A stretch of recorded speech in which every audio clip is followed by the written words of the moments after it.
The question is the House to now adjourn. I give the call to the honourable member for Reid. Thanks, Speaker.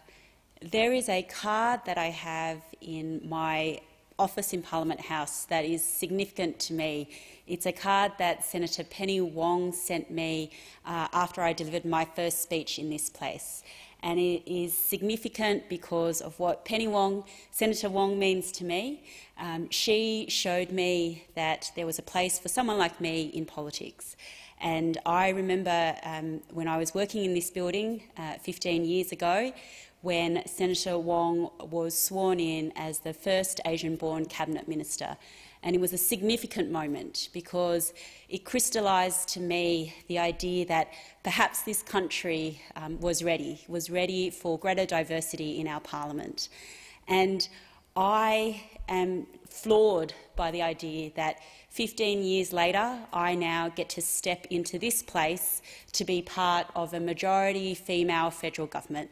The first time we've had a majority female federal government in our country's history. And so on this International Women's Day, that is what I would like to celebrate, as well as the record number of women in our cabinet. And I think it is significant that it comes some years after the Labor Party delivered our first female Prime Minister as well. And those achievements were not by accident, they were deliberate.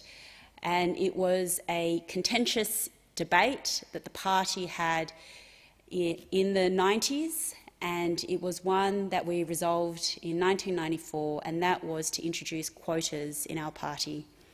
And it was a hard decision, but I think it was the right decision, and it has been borne out in the makeup of our parliament today.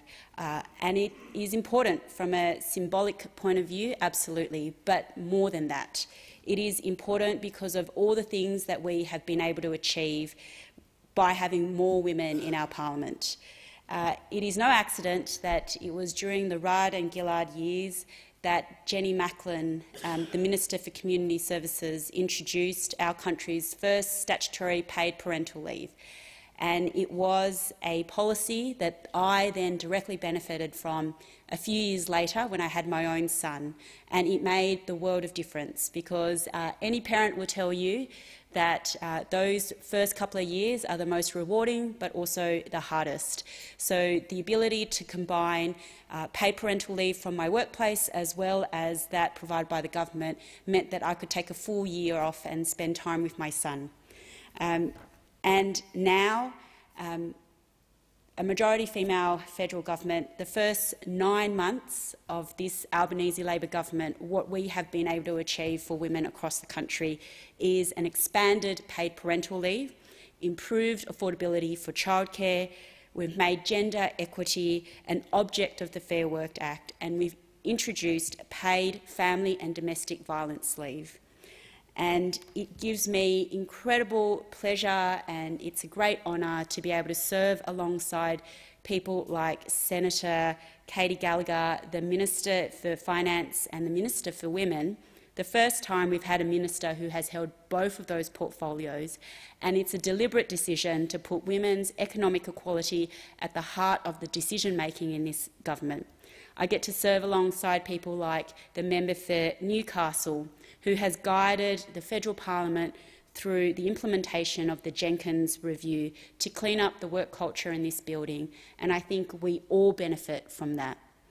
I get to serve alongside the member for Lingiari, who spoke so beautifully just then about the experiences that she has had, and the member for Swan, Senator Payman, the member for Higgins, all incredible, extraordinary women from diverse backgrounds.